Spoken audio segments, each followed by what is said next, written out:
Hello, everyone. This is day 34. 34 of Bible in a year.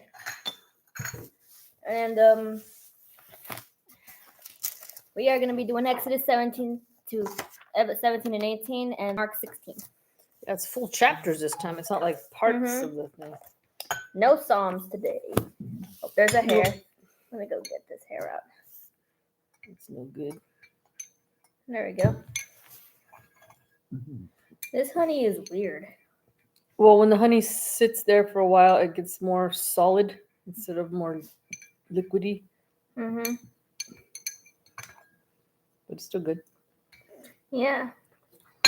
Okay. It just looks uglier. Okay. Exodus 17. Mix it up. Water from the rock. Then all the congregation of the children of Israel set out on their journey from the wilderness of sin. The wilderness of sin. That doesn't sound like a good place. Yeah, it doesn't sound good either. If I was in a wilderness, I wouldn't want it to be the wilderness of sin. Okay? I thought you when you said wilderness, I thought you said breakfast. Breakfast of sin. Instead of the breakfast of champions, it's a breakfast of sinners. What is that? Donuts? No. Okay. The wilderness of sin, according to the commandment of the Lord, and camped in Rephidim. But there was no water for the people to drink. Oh, that's no good. Look at Bailey. She has her little paw up again. Oh, good girl. She wants some tea. Therefore, the people contended with Moses and said, "Give us water that we may drink." So Moses said to them, "Why do you contend with me? Why do you tempt the Lord?" That's tempting the Lord for asking for water? I don't know. Thou shalt not tempt the Lord. Ever Bruce Almighty. Yeah. And the people thirsted there for water, and the people complained against Moses and said, "Why is it you have brought us up out of Egypt to kill us and our children and our livestock with thirst?" So Moses cried out to the Lord, saying, "What shall I do with this people? They are almost ready to stone me." And the Lord said to Moses, "Go on before the people and take with you some of the elders of Israel. Also take in your hand your rod with which you struck the river, and go. Behold, I will stand before you there on the rock in Horeb, and you shall strike the rock, and water will come out of it." Water will come out of a rock. It's crazy. And that the people may drink. And Moses did so in the sight of the elders of Israel. So he called the name of the place Massa and Meribah because of the contention of the children of Israel, and because they tempted the Lord, saying, "Is the Lord among us or not?" She's drinking the tea. No, I just let her smell it. She thinks we have food. So I let her smell it. She doesn't want it, and then she leaves us alone. She's always wanting for food. Always wants what we're having. Mm-hmm. Okay. Victory over the Amalekites. Do you think they flew kites? Okay, forget it. Bruh, I don't think kites even existed. I don't know. Right. Who made the kite? Wasn't it Leonardo da Vinci? I don't know. Now, Amalek came and fought with Israel in Rephidim. And Moses said to Joshua, "Choose us some men and go out, fight with Amalek. Tomorrow I will stand on the top of the hill with the rod of God in my hand." So Joshua did as Moses said to him and fought with Amalek. And Moses, Aaron, and Hur went up to the top of the hill. And so it was when Moses held up his hand that Israel prevailed. And when he let down his hand, Amalek prevailed. But Moses' hand became heavy. So they took a stone and put it under him, and he sat on it. And Aaron and Hur supported his hands, one on one side and the other on the other side. And his hands were steady until the going down of the sun. So so when Moses held up his hand, Israel prevailed. So he has to hold up his hand for Israel to prevail, but his hands got heavy so one of them had to hold one arm up and one of them had to hold the other so that Israel would win. That's funny. What the fudge? Okay. But Moses' hands became, okay, let's take him, okay. Chocolate fudge. So Joshua defeated Amalek and his people with the edge of the sword. Then the Lord said to Moses, "Write this for a memorial in the book and recount it in the hearing of Joshua, that I will utterly blot out the remembrance of Amalek from under heaven." And Moses built an altar and called its name, "The Lord is my banner." For he said, because the Lord has sworn, the Lord will have war with Amalek from generation to generation. Jethro's advice. What are you, I'm Doran? trying to move the seed pot. What happened to your arm there? Oh all my red. god, I think it's just a rash. Okay. Jethro's advice. And Jethro, the priest of Midian, Moses' father-in-law, heard of all that God had done for Moses and for Israel, his people, that the Lord had brought Israel out of Egypt. Then Jethro, Moses' father-in-law, took Zipporah, Moses' wife, after he had sent her back, with her 2 sons, of whom the name of one was Gershon, for he said, I have been a stranger in a foreign land. And the name of the other was Eliezer, for he said, the God of my father was my help and delivered me from the sword of Pharaoh. And Jethro, Moses' father-in-law, came with his sons and his wife to Moses in the wilderness, where he was encamped at the mountain of God. Now he had said to Moses, I, your father-in-law, Jethro, am coming to you with your wife and her 2 sons with her. So Moses went out to meet his father-in-law, bowed down and kissed him. And they asked each other about their well-being, and they went into the tent. And Moses told his father-in-law all that the Lord had done to Pharaoh and to the Egyptians for Israel's sake, all the hardship that had come upon them on the way, and how the Lord had delivered them. Then Jethro rejoiced for all the good which the Lord had done for Israel, whom he had delivered out of the hand of the Egyptians. And Jethro said, Blessed be the Lord, who has delivered you out of the hand of the Egyptians and out of the hand of Pharaoh, and who has delivered the people from under the hand of the Egyptians. Now I know that the Lord is greater than all the gods, for in the very thing in which they behaved proudly, he was above them. Then Jethro, Moses' father-in-law, took the burnt offering and other sacrifices to offer God, and Aaron came with all the elders of Israel to eat bread with Moses' father-in-law, before God. And so it was on the next day that Moses sat to judge the people, and the people stood before Moses from morning until evening.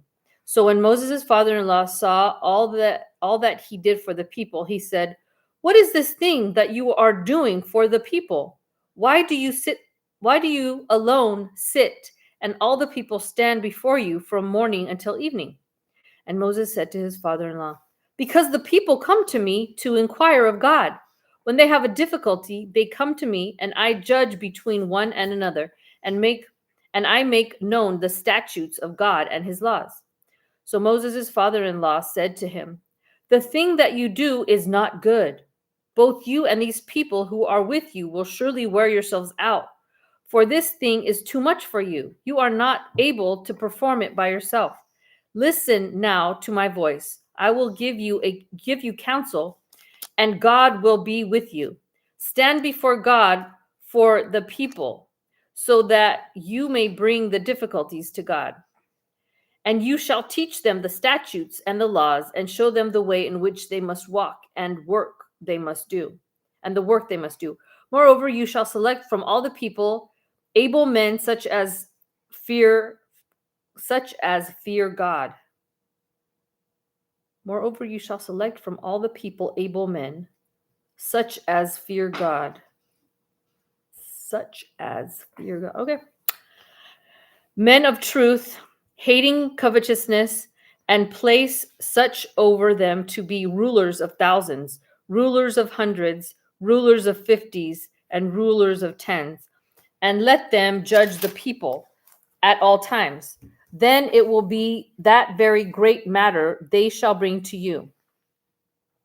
Okay, so then it will be that every great matter they shall bring to you, but every small matter they themselves shall judge. So it will be easier for you, for they will bear the burden with you. So he's teaching like when you have a job, there's the guy in charge, like the CEO, and then he has managers under him. And then those managers have supervisors, and the supervisors supervise these people. So that only the big things that are big problems go all the way up to the CEO, like the main owner of the company. Okay. Okay. If you do this thing and God so commands you, then you will be able to endure all, and all the people will also go to their place in peace. So Moses heeded the voice of his father-in-law and did all that he had said. And Moses chose able men out of all Israel and made them heads over the people, rulers of thousands, rulers of hundreds, rulers of fifties, and rulers of tens. So they judged the people at all times, the hard cases they brought to Moses, but they judged every small case themselves. Then Moses let his father-in-law depart, and he went his way to his own land. Mark 16. It's the next one. Mark is 16:8. Where did it go? Oh, that's the last. Is that the last? And then we got Luke. Okay. This is the last chapter of Mark, chapter 16. He is risen. Oh, the best part. Now, when the Sabbath was past, Mary Magdalene, Mary the mother of James, and Salome bought spices that they might come and anoint him. Very early in the morning, on the first day of the week, they came to the tomb when the sun had risen. And they said among themselves, "Who will roll away the stone from the door of the tomb for us?" But when they looked up, they saw that the stone had been rolled away, for it was very large. And entering the tomb, they saw a young man clothed in a long white robe sitting on the right side, and they were alarmed. But he said to them, "Do not be alarmed. You seek Jesus of Nazareth, who was crucified. He is risen. He is not here. See the place where they laid him? But go tell his disciples and Peter." Isn't Peter a disciple? Go tell his disciples and Peter. That's weird how he said Peter said, okay, that he is going before you into Galilee. There you will see him as he said to you. So they went out quickly and fled from the tomb, for they trembled and were amazed, and they said nothing to anyone, for they were afraid. Mary Magdalene sees the risen Lord. Oh. Now when he rose early on the first day of the week, he appeared first to Mary Magdalene, out of whom he had cast 7 demons. She went and told those who had been with him, as they mourned and wept. And when they heard that he was alive and had been seen by her, they did not believe. Jesus appears to 2 disciples. After that, he appeared in another form to 2 of them as they walked and went into the country. And they went and told it to the rest, but they did not believe them either. Nobody's believing.